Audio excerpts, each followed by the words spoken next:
Hi అండి. ఎలా ఉన్నారు అందరూ? Welcome back to my channel. ఈరోజు మంచి టీ రెసిపీ చూపించబోతున్నానండి. మనలో చాలామందికి టీ తాగే అలవాటు ఉంటుంది. రోజులో కనీసం 2, 3 సార్లు టీ తాగాల్సిందే. అంతలా ఇష్టపడే టీని ఒక్కొక్కరు ఒకలా చేస్తుంటారు. ఒక్కొక్కసారి సరిగ్గా కుదరక తాగాలనిపించదు. ఒక్కొక్కసారి పల్చగా వస్తుంది. ఒక్కొక్కసారి స్ట్రాంగ్‌గా లేదనిపిస్తుంది. ఎన్నో కామెంట్స్ వస్తూ ఉంటాయి. సో, మీరు టీని ఎప్పుడు చేసినా బాగా కుదిరేలా పర్ఫెక్ట్ కొలతలతో చూపించబోతున్నానండి. వీడియోని స్కిప్ చేయకుండా చూడండి. ఇక్కడ నేను ఇద్దరికీ టీ ప్రిపేర్ చేస్తున్నాను. దీనికోసం 2 కప్పుల వాటర్ అయితే తీసుకుంటున్నాము. దీంట్లోకి 2 యాలకులు దంచుకోవాలండి. కచ్చాపచ్చాగా దంచుకోవాలి. అలాగే ఒక ముక్క అల్లం అయితే దంచుకోవాలండి. ఇలా దంచుకొని వేయటం వల్ల మనకి ఫ్లేవర్ అంతా వాటర్‌లోకి బాగా అబ్జర్బ్ చేసుకుంటుంది. అల్లం కూడా బాగా కచ్చాపచ్చాగా దంచుకోవాలండి. మరీ మెత్తగా ఏమీ అవసరం లేదు. దాంతో పాటు ఒక చెక్క వేసుకోవాలండి. ఈ చెక్కని వేసే ముందు వాష్ చేసుకోండి. వీటన్నిటిని బాగా తిప్పుకుంటూ మరిగించుకోవాలండి.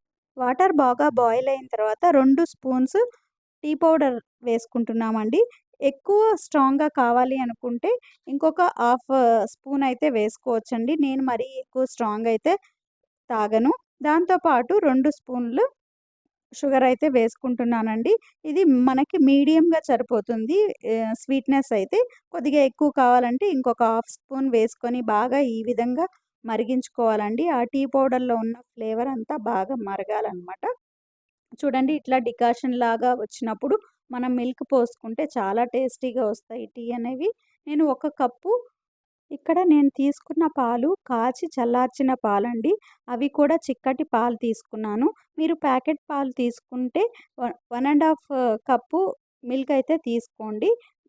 టీ అనేవి పల్చగా లేకుండా వస్తాయన్నమాట. ఈ మిల్క్ పోసిన తర్వాత బాగా మరిగించుకోవాలండి. ఎక్కువ మరిగితే అంత టేస్టీగా వస్తాయన్నమాట. ఈ విధంగా గంటెని తిప్పుతూ టీని పోస్తూ ఉంటే మనకి పొంగకుండా ఉంటాయండి. ఇలా తిప్పుకుంటూ ఉన్నా గాని దాంట్లో ఫ్లేవర్స్ అన్నీ బాగా బయటికి వస్తాయన్నమాట.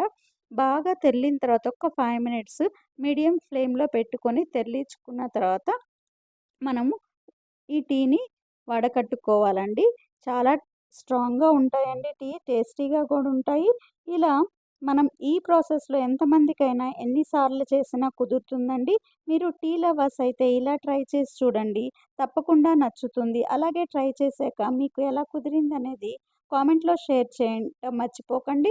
మరిన్ని సింపుల్ టేస్టీ రెసిపీస్ కోసం మన ఛానల్‌ని సబ్స్క్రైబ్ చేసి సపోర్ట్ చేయండి. Thank you for watching.